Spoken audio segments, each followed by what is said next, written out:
Hello students, welcome to my YouTube channel Dr. Sanjay Om in Synth Board Lecture Series Second Year Chemistry Chapter Number 2 Binary Compounds of Hydrogen में आज हम second category covalent hydrides को discuss करेंगे, जिसमें हम covalent hydrides की introduction, preparations, properties and covalent hydrides की types को भी डिस्कस करेंगे। और मैं कोशिश करूँगा कि सिंध बोर्ड के जितने भी एग्ज़ाम्स होते हैं सिंध के अंदर, उनके फाइनल एग्ज़ाम्स के अंदर जो सवाल पूछे जाते हैं और एंट्री टेस्ट के अंदर जो सवाल पूछे जाते हैं उन तमाम पॉइंट्स को मैं यहाँ पे क्लियर करूँ।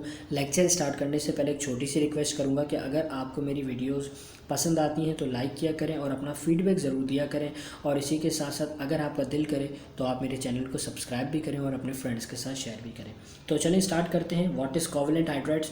तो कोवलेंट हाइड्राइड्स तो जितने भी एलिमेंट्स हैं, जितने भी एलिमेंट्स ग्रुप 3A से लेकर ग्रुप 7A के अंदर आते हैं, ये तमाम एलिमेंट्स में से कोई भी एलिमेंट जब हाइड्रोजन के साथ रिएक्ट करेगा और वो कोई कंपाउंड बनाएगा तो उस कंपाउंड को हम कहेंगे कोवलेंट हाइड्राइड। और उनको हम कोवलेंट हाइड्राइड इसलिए कहते हैं क्योंकि उस एलिमेंट और इन हाइड्रोजन के दरमियान जो बॉन्ड बनता है वो कोवलेंट बॉन्ड होता है, इसीलिए हम इनको कोवलेंट हाइड्राइड कहते हैं। अब अगर हम कोवलेंट हाइड्राइड की प्रिपरेशन की तरफ आएँ तो आपकी बुक में तो वैसे बहुत सारी एग्जांपल्स दी हुई हैं प्रिपरेशंस की, जो कि डायरेक्ट और इनडायरेक्ट मेथड के थ्रू है, लेकिन ये 3 एग्जांपल बेसिक हैं जिनको आप याद कर लें।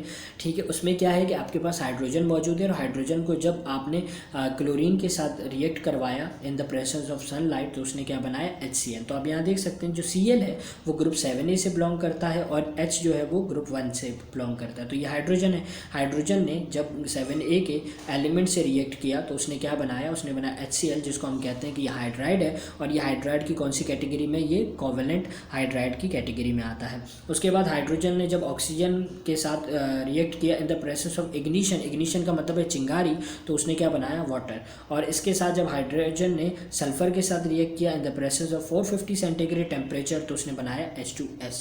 तो ये 3 मेथड है जिनको आप याद कर लें, जिसमें ये है कि हम किस तरीके से कोवलेंट हाइड्राइड की प्रिपरेशंस कर सकते हैं। उसके बाद अगर हम प्रॉपर्टीज़ की तरफ आते हैं कि कोवलेंट हाइड्राइड्स की क्या क्या प्रॉपर्टीज़ होती हैं, तो बेसिकली कोवलेंट हाइड्राइड्स लिक्विड भी होते हैं और गैसेस भी होती हैं। अब अगर हम बात करें गैसेस की तो जितनी भी गैसेस होंगी वो कलरलेस होंगी, और अगर हम लिक्विड की बात करें तो उन तमाम लिक्विड का बॉइलिंग पॉइंट जो है वो कम होगा सिवाय वाटर की, क्योंकि हमने देखा कि वाटर भी ऊपर कोवलेंट हाइड्राइड की प्रिपरेशन में बन रहा था। तो मतलब वाटर जो है ये कोवलेंट हाइड्राइड की कैटेगरी में आता है, लेकिन वाटर का जो बॉइलिंग पॉइंट है वो कम नहीं है। क्यों कम नहीं है? क्योंकि वाटर का बॉइलिंग पॉइंट 100 सेंटीग्रेड है, और इस वजह से है क्योंकि वाटर के अंदर पोलैरिटी मौजूद है, उसके अंदर पॉजिटिव एंड नेगेटिव आइंस मौजूद हैं, और उसके अंदर इंटरमॉलिक्यूलर हाइड्रोजन बॉन्ड मौजूद है। इस हाइड्रोजन बॉन्ड और इस पॉजिटिव और नेगेटिव चार्जेस होने की वजह से H2O का वाटर का जो बॉइलिंग पॉइंट है वो भी ज़्यादा है।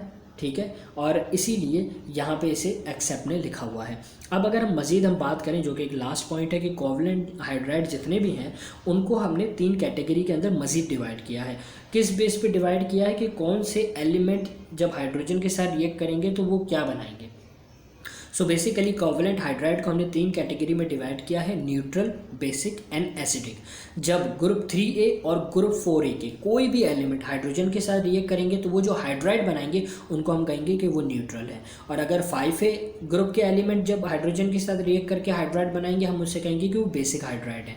और जब ग्रुप 6A एंड 7A के जितने भी एलिमेंट्स हैं वो हाइड्रोजन के साथ मिक्स होकर कोवलेंट हाइड्राइड बनाएंगे तो वो कौन सी कैटेगरी में आएंगे, वो एसिटिक में आएंगे। अब एसिटिक के अंदर एक और इम्पॉर्टेंट बात है, वो क्या बात है कि जब जैसे कि यहाँ पे 2 ग्रुप आ रहे हैं, ग्रुप 6A एंड 7A, तो अगर मैं बात करूँ कि कौन से एलिमेंट जो है वो हाइड्रोजन के साथ रिएक्ट करेगा तो कौन से एलिमेंट की जो एसिडिक स्ट्रेंथ होगी ना वो ज़्यादा होगी। तो आपने यहाँ पे ये याद रखना है कि अगर आप टॉप टू बॉटम आते हो, मतलब जो आपके पास 6 ग्रुप है, 6 ग्रुप में आप अप से नीचे, ऊपर से नीचे की तरफ आ रहे हो। पहले आपने ऊपर वाले किसी एलिमेंट के साथ हाइड्रोजन को रिएक्ट करवाया, फिर बाद में आपने नीचे वाले किसी एलिमेंट को रिएक्ट करवाया, तो जो एसिडिक स्ट्रेंथ है वो टॉप टू बॉटम क्या होती है, इंक्रीज़ होती है। तो एसिडिक स्ट्रेंथ जो है वो टॉप टू बॉटम में इंक्रीज़ होती है, मतलब 6A ग्रुप के जो टॉप के एलिमेंट होंगे उनकी एसिडिक स्ट्रेंथ कम होगी और नीचे जितने जैसे जाते जाएंगे उनकी स्ट्रेंथ बढ़ती जाएगी। और इसी तरीके से 7A ग्रुप की है।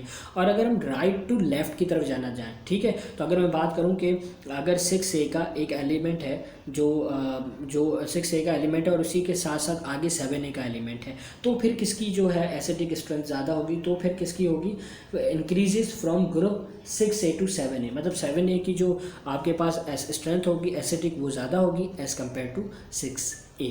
तो आई होप कि ये पॉइंट्स भी आपको क्लियर हुए होंगे और ये यूनिवर्सिटी के एग्ज़ाम्स में काफ़ी पूछे जाते हैं। और मैंने ये कराची बोर्ड के जो एग्ज़ाम्स होते हैं इंटरमीडिएट के, उसमें मैंने ये MCQs भी काफ़ी मरतबा ऐसे देखा है। तो आई होप कि ये कोवेलेंट हाइड्राइड का पूरा कॉन्सेप्ट आपको अच्छे तरीके से समझ आया होगा। और अगर आपको क्यूरी हो तो मेरे व्हाट्सएप नंबर पर ज़रूर पूछेगा और मुझे अपनी दुआ में याद रखिएगा। Thank you.